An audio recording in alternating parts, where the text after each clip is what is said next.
हम ही को कातिल कहेगी दुनिया, हमारा ही कत्लेआम होगा। हम ही कुएं खोदते फिरेंगे, हम ही पे पानी हराम होगा। सभापति महोदय, सन 1947 में दिल्ली की जामा मस्जिद की तारीखी सीढ़ियों पर खड़े होकर के भारत रत्न मौलाना अबुल कलाम आजाद साहब ने कहा था कि मुसलमानों कहां जा रहे हो, यह है तुम्हारा मुल्क, यहां तुम्हारे आबाओ अजदाद की कब्रें हैं। उस वक्त मौलाना आजाद की ये सदाएं सुन करके लोगों ने अपने सरों की गठरियां उतार करके रख दी थी। आज उसी दिल्ली में मौजूद देश की संसद में एक बिल आया है जो हमसे उसी जामा मस्जिद की सीढ़ियों के सबूत मांगेगा। जो उन्हीं कब्र है वो मेरी कब्र है, ये किसी सरकार की जागीर नहीं है। सभापति महोदय, मैं जहां खड़ा हूं इसी संसद भवन के सामने सड़क के उस पार अपनी कब्र में सोए हुए भारत के पूर्व राष्ट्रपति फखरुद्दीन अली अहमद की कब्र है। शायद अब उस कब्र से भी सदाएं आए कि ये कब्र मेरी कब्र है, ये सरकार की जागीर नहीं है। सभापति महोदय, मैं वक्फ कानूनों में किए जा रहे संविधान विरोधी बदलावों के खिलाफ बोलने के लिए खड़ा हुआ हूं। संविधान का आर्टिकल 14 हो, 29 हो, 30 हो, चीख चीख कर कहता है कि देश में सब बराबर के हकदार हैं। आर्टिकल 26 कहता है कि सबको अपने अपने मजहबी कामों के लिए मंदिर, मस्जिद, गिरजाओं से नफरत में इतनी अंधी हो गई है कि खुलेआम देश की संसद में देश सरकार के माइनॉरिटी मिनिस्टर साहब और होम मिनिस्टर साहब झूठ बोलते हैं और देश को गुमराह करते हैं। झूठ शब्द असत्य बोलते हैं। सरकार ने इस बिल का नाम उम्मीद रखा है। मंत्री जी कल से इसे देश के मुसलमानों के लिए नई उम्मीद बता रहे हैं। नहीं मंत्री जी, न तो यह बिल मुसलमानों के लिए नई उम्मीद है और न ही उम्मीद की नई किरण। सभापति महोदय, भाजपा ने पूरे देश में वक्फ के नाम पर कई सारे झूठ फैलाए हैं। आइए आज उनकी सच्चाई पर बात करते हैं। वक्फ ट्रिब्यूनल को ऐसे बताया जाता है जैसे वक्फ ट्रिब्यूनल कोई मजहबी खाप पंचायत हो।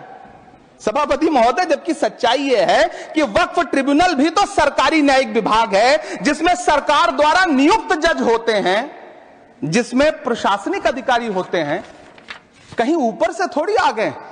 सभापति महोदय, देश के गृह मंत्री जी ने इसी सदन में कहा कि वक्फ ट्रिब्यूनल के फैसले के खिलाफ कोई कोर्ट नहीं जा सकता, जबकि सच यह है कि वक्फ एक्ट 1995 की धारा 83(9) के तहत हाई कोर्ट वक्फ ट्रिब्यूनल के फैसले की न सिर्फ समीक्षा कर सकता है बल्कि उसे बदल भी सकता है। सच तो यह है कि वक्फ बोर्ड खुद अपनी जमीनों के लिए कई सारी कोर्ट में मुकदमे लड़ रहा है। सभापति महोदय, दिल्ली की जिन 123 संपत्तियों को लेकर कल माइनॉरिटी मिनिस्टर, होम मिनिस्टर साहब और अभी आदरणीय नेता सदन बात कर रहे थे, आइए उनकी सच्चाइयों पे भी बात करते हैं। 1911 में जब अंग्रेजी हुकूमत ने कोलकाता के बजाय दिल्ली को राजधानी बनाने का फैसला किया तो रायसीना हिल्स के चारों तरफ जो मुसलमानों की ढेर सारी जमीनें थी उनको एक्वायर किया गया और लुटियन को इसकी तामीर की जिम्मेदारी सौंपी गई। सेंट्रल विस्टा की तरह लुटियन जोन का मेगा प्लान तैयार हुआ, लेकिन उस वक्त के मुसलमानों ने उस वक्त की अंग्रेजी हुकूमत से अपनी इबादत गाहों को बचाने के लिए लड़ाई लड़ी। मामला ब्रिटिश गवर्नमेंट तक पहुंचा। तब यह तय हुआ कि वो जो धार्मिक स्थल हैं उन्हें जस का तस रहने दिया जाएगा। इंडिया गेट के बगल वाली मस्जिद हो, जाप्तागंज, सुनहरी बाग मस्जिद हो, पार्लियामेंट रोड वाली मस्जिद हो, ऐसी 123 संपत्तियों के मैनेजमेंट के लिए 1913 में मुसलमान वक्फ वैलिडेशन एक्ट बना और उसके बाद एक नया शहर बसाया गया जिसे लुटियंस जोन का नाम दिया गया। फिर 1943-45 के बीच एक और समझौता हुआ आजादी से पहले, उसके तहत काफी सारी वक्फ जायदादों को सुन्नी मजलिस औकाफ बनाकर उसके अंडर किया गया ताकि उसकी देखरेख की जा सके। गृह मंत्री जी 2 दिन से सदन में जो बात कह रहे हैं वो दरअसल 123 संपत्तियां उसी सुन्नी मजलिस औकाफ के तहत आती। सभापति महोदय, आजाद भारत आजाद हुआ, आजादी के बाद भारत में 1954 में वक्फ एक्ट लागू हुआ, जिसकी धारा 9 के तहत 1964 में केंद्रीय वक्फ काउंसिल का गठन हुआ। दिल्ली की वही 123 प्रॉपर्टीज को 1970 में सर्वे गजट करके गजट नोटिफाई किया गया। इसके निपटारे के लिए पूर्व प्रधानमंत्री इंदिरा जी के द्वारा 1974 में एक बर्नी कमेटी बनाई गई। बर्नी कमेटी ने 1976 में इन 123 संपत्तियों को दिल्ली वक्फ बोर्ड की संपत्ति होने की रिपोर्ट सौंपी। उस रिपोर्ट के आधार पर 1984 में कांग्रेस सरकार ने उन 123 प्रॉपर्टीज को दिल्ली वक्फ बोर्ड को सौंपने का फैसला किया, जिसके खिलाफ विश्व हिंदू परिषद कोर्ट गई। मामला 2011 तक पेंडिंग रहा। फिर 2011 में कोर्ट ने सरकार को आदेशित किया कि इसका निपटारा करो।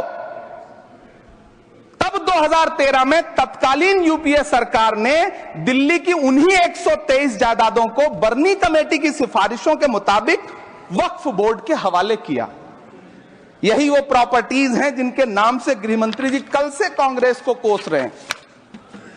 फिर आई 2014 में भाजपा की सरकार, जो तब से इन जमीनों को हड़पने की साजिश कर रही है। जिस बिल को मुसलमानों के हुकूक की हिफाजत करने वाला बिल बताया जा रहा है, उसी को पेश करने के लिए और उस पर बात करने के लिए लोकसभा में भाजपा सरकार के पास एक भी मुस्लिम सांसद नहीं है। जिस वक्त, मैं लोकसभा कह रहा हूं, सुना करिए, जिस वक्फ बिल को मुस्लिम महिलाओं को हक दिलाने वाला बताया जा रहा है, उसे संसद में पेश करने वाली पार्टी के पास न तो राज्यसभा में, न लोकसभा में, न देश की किसी विधानसभा में एक भी मुस्लिम महिला सदस्य नहीं। कल किरण रिजिजू जी कह रहे थे कि रेलवे की जमीनें देश की जमीनें हैं, डिफेंस की जमीनें देश की जमीनें हैं। हां मंत्री जी, हैं, बिल्कुल हैं। ये जो वक्फ की जमीनें हैं, ये हमारे पुरखों ने धार्मिक कामों के लिए डोनेट किया है। तो हम भी तो इसी देश के नागरिक हैं, हम भी तो इसी देश के बेटे हैं। तो वक्फ की जमीनें भी तो इसी देश की जमीनें हैं, उनको पराया क्यों बोलते हैं आप? सभापति महोदय अशफाक उल्लाह खान जब फैजाबाद की जेल में